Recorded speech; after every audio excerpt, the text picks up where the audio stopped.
Zero ডিপোজিটে মালটা যেতে যাচ্ছেন কে, তাহলে এই ভিডিওটা আপনার জন্য। Hey bro, WhatsApp bro. অবশ্য সকাল সকাল মানে একটা ইনফরমেশন পাইলাম জিরো ডিপোজিটে মালটা নিচ্ছে লোক।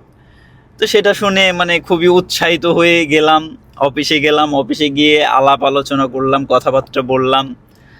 তাদের কথাবার্তা মানে কি বলবো,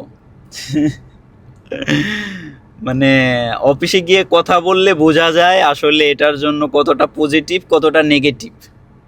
এখন তার সাথে আলাপ করলাম, সে বলতেছে আমরা জিরো ডিপোজিটে আপনার মালটার জন্য যেগুলো নিচ্ছি সেগুলো ট্যুরিস্টের জন্য।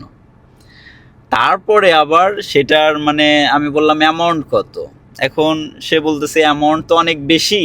তো আমি বলতেছি এখন তো বেশিরভাগই যারা কনফার্ম নিচ্ছে তারা তো বেশি অ্যামাউন্টই যাচ্ছে, তারপর যদি কাজ হয়ে যায় তাহলে তো আলহামদুলিল্লাহ।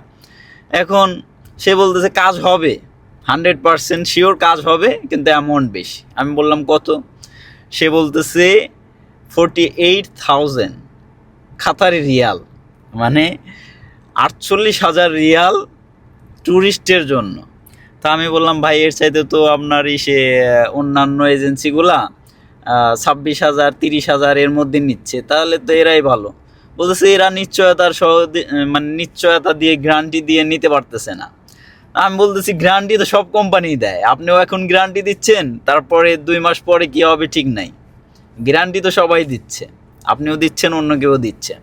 তো বলতেছি তাহলে এত টাকার মধ্যে যদি না যাইতে চান, আমরা তো জিরো অ্যামাউন্টে নিচ্ছি, একেবারে ভিসা হওয়ার পরে টাকা। তবে কি লাগবে? এনওসি লাগবে, কোম্পানির এনওসি পেপার লাগবে, তারপরে অ্যাপ্লাই করতে হবে।